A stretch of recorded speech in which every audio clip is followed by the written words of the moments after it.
What's going on, everybody? Welcome back to the Celtics Daily Channel. We made it. We have not only do we have NBA basketball tonight, we have Boston Celtics basketball action. So they're taking on the Philadelphia 76ers. We're ready to cook. We are ready to cook. Said it yesterday. No more speculative nonsense. We get to actually see some basketball action, see some Celtics basketball, see how Missoula is going to react, and then get into the season. I'm ready for it. But before we get started, couple of things right off the top because we got a fun but brief one today.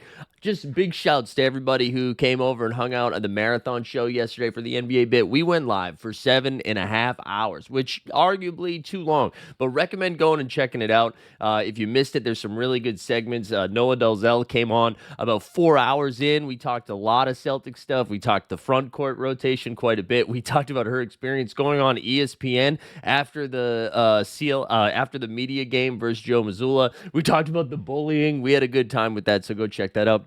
Also had Yaron Weitzman come on, who gave us some real insight into the Lakers nonsense of the LeBron era and what went down with Russell Westbrook and Will Smith. And it was just wild stuff. We had a lot of fun, but I know I saw our guy AJ Brown over there. We saw Randy Savage. I think I'm missing like two more from the Celtics Daily crew that came over to the show. So just want to say thank you for hanging out. And the other thing we got to do here, and also please bear with me because I talked for like 8 straight hours yesterday. I am slowly dying, but I know we said we were going to give away a pair of Celtics tickets once we hit 3K subs. But listen, in the spirit of giving, in the spirit of Jaylen Brown hopefully playing NBA basketball tonight, let's give away a pair of Celtics tickets. All right, all you got to do in the chat is comment on this video, not in the live chat, comment on the video after it's up, and let me know what you think the Celtics final record is going to be. And then I'll spin a wheel. We'll see who wins some tickets, and we'll announce that tomorrow after we hopefully break down a Celtics W. So you have until tomorrow. Tomorrow's video goes up to get your comments in. We'll pick a winner, and then I'll get in touch with you, and we'll figure out what Celtics game you're going to be going to see. So get involved. And if you're not located in Boston and you want to go to an away game, a Celtics away game, yeah, hit me up with that too. We'll figure it out. So we're going to give away a pair of NBA tickets. All you got to do, tell me Celtics final record. That's all you got to do, baby.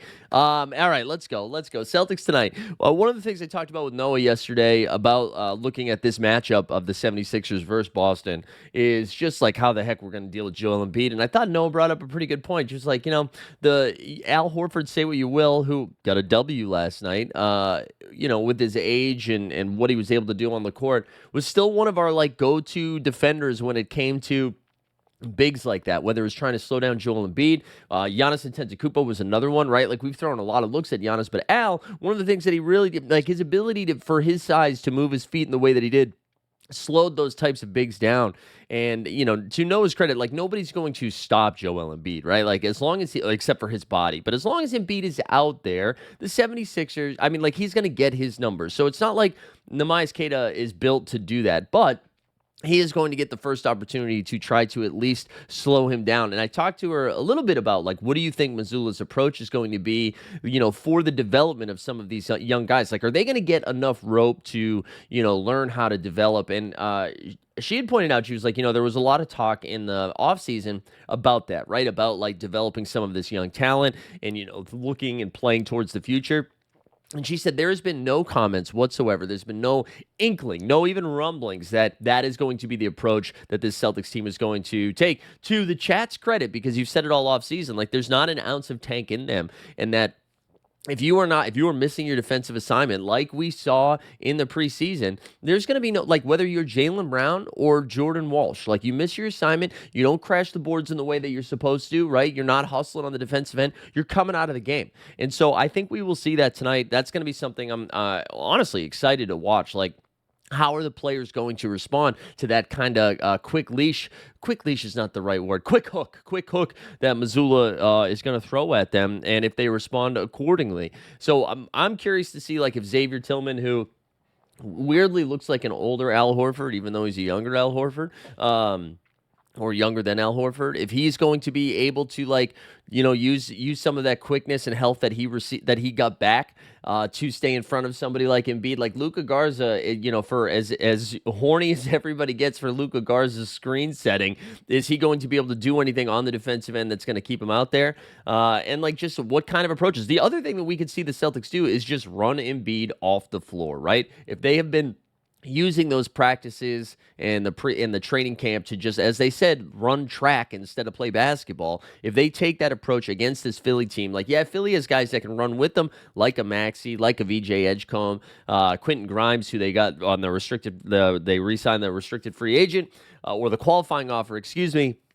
Like, if those guys can probably hang, but if you're able to kind of neutralize Embiid with the pace that you are playing, and now they're having a sub in drum dog millionaire Andre Drummond and a Dembona, then I think that's going to be a problem. One of the other things we saw for the Sixers, that is, and one of the other things we saw the 76ers do is play double big, because the Dembona played a lot of backup five and starting five for the 76ers last season, but they, in the preseason, started him next to Joel Embiid, right? So they had Bona and Embiid, along with Maxey, Edgecombe, and I think Kelly Oubre. So if they go double big, excuse me, I told you this was going to be a struggle today.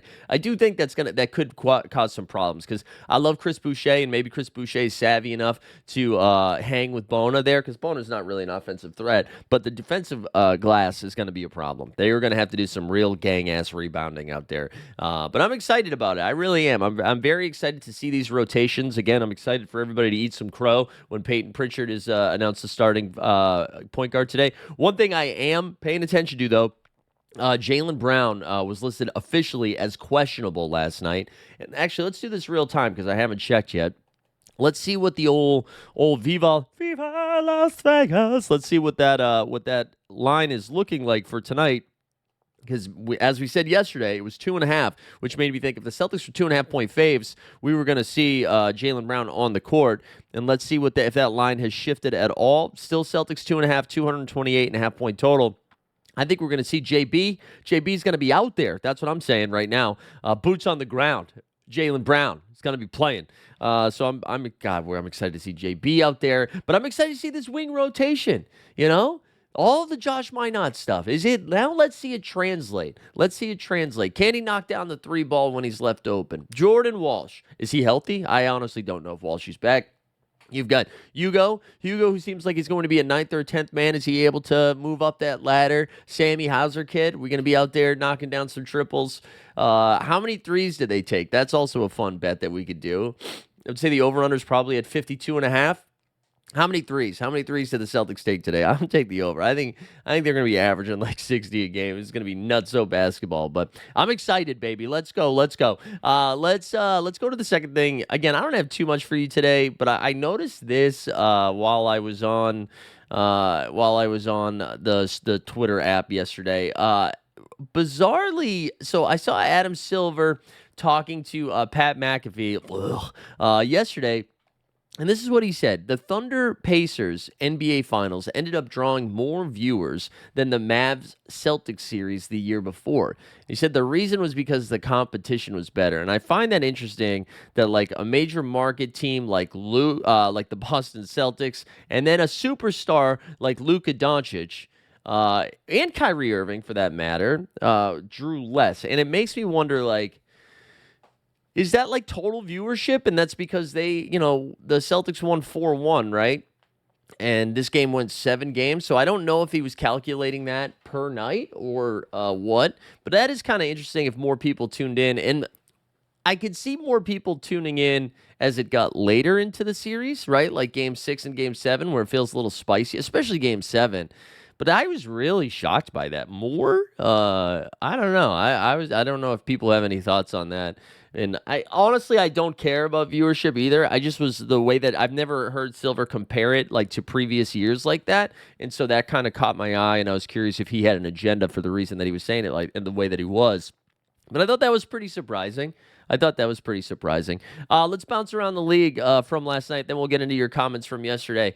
If you guys missed it, man, some awesome basketball last night. The first game of the season goes into double overtime. The champs win on ring night. The defending champs win 125-124. Dude, Houston's going to be a problem this year, man. Alfie Sengun, 39 points, 11 boards, and 7 dimes. Listen, Sengun was insane in Eurobasket, and people were like, okay, but will the Eurobasket stuff translate? If Let's hope the Myers Kata's Eurobasket translates like Sengun's did. He knocked down 5 threes. Again, the 7 assists is sick. Amon Thompson cramped up and couldn't play in the overtimes. He had 18 and 5. KD in his first game, 23 and 9. Missed all of his threes, though. But OKC, dude, Shai Gilgeous-Alexander, ice cold, even though he couldn't knock down 3, 1 for 9 from 3, hit some big-time shots. I know people are going to be pissed about this. Got to the line 14 times. He had 35 and 5 in this game. Chet Holmgren, too. Chetty Bang Bang had 28 and 7. He looked good. Also, Case and Wallace looked nice. Man, just like some star performances right out the gate. But Houston started that lineup of KD. This is what I'm saying. How are the Celtics going to rebound if they roll out this starting 5? Sengun, Adams, Jabari Smith Jr., Thompson, and KD. Ooh. Reed Shepherd was rough too. He was like first meaningful game as an NBA player. He had 9 points, 2 for 7 from 3, but he got cooked on defense. And then the AARP Golden State Warriors, Al Horford out there, baby. Look at Al in his first game. Played 20 minutes, 5 points, 5 boards. Came out there, fouled the hell out of everybody. He had 4 personal fouls. Steph, okay shooting night, 3 for 9 from 3 at 23, but it was Jimmy Butler night. Jimmy gets to the line 16 times, the most Jimmy Butler-ass thing I've seen in a while. He had 31 points, 5 boards, and 4 dimes. Also, after all the Kuminga noise, this was the starting 5 for the Warriors. Butler, Draymond, Kuminga, Steph, and Pajemski. The Lakers side, obviously they were without LeBron because LeBron is old like me now. Sciatica, man. Hell yeah, brother. Let's get that sciatica, king. Luka, though, had 43, 12, and 9. Austin Reeves had 26. How about our boy Marcus Wicked Smart? Smart there got feisty in his 23 minutes. He had 9 points and a steal, too. Warriors looked good. Lakers looked rough on the defensive end. But that's what we had last night. And then tonight, man, I'm so excited. This is what we live for, man. First, yes, last night tipped off, but tonight's the real stuff, right? We've got Cavs and Knicks. If you're flipping around on League Pass, bouncing around, I'll be locked into Celtics and Sixers. Brooklyn Nets and Charlotte Hornets. No, thank you. Not interested in watching that game. You got the Battle of Florida, Heat and the Magic. Toronto against ATL. Porzingis debut for the Hawks. Sixers and Celtics we mentioned. Pistons and Bulls. I'm probably not going to watch that. Zion versus Ja Morant. Okay.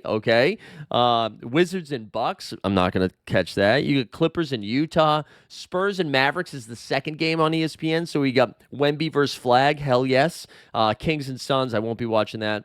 And Timberwolves and Blazers. I think a fun segment we're going to do, too, at the end of every show now that we're back in the season is who's got the cheapest entry point here if you wanted to go see a game tonight. And the winner is going to be the Charlotte Hornets. If you want to go see the Brooklyn Nets versus Charlotte Hornets, $11. $11 to get into the door. Compare that to the Celtics, which is $78. I want to say a close second place, though, was Pelicans and Grizzlies at $13. So some close stuff there. Let's get into some of your chat from yesterday. Before we do, again, big thanks to everybody that tuned in yesterday to both Celtics Daily and to my show. And again, we're giving away some Celtics tickets. All you got to do is give me the take. How many wins are the Celtics going to get? Give me their final record when all is said and done. All right, let's get into some of your comments from yesterday. Let's see. Okie dokie says trade Tatum next season and a draft pick for Giannis. Keep Jaylen Brown. Get rid of Pritchard. Keep Hauser and White. So you want to trade Tatum for Giannis? I hate that I'm on this corner right now. I just don't think I want to pay Giannis's next contract. I think Giannis is awesome. I think Giannis probably has 2 to 3 more years of this dominant version of Giannis. But I don't know, man. His body's broken down. Hasn't been like himself the last handful of postseasons.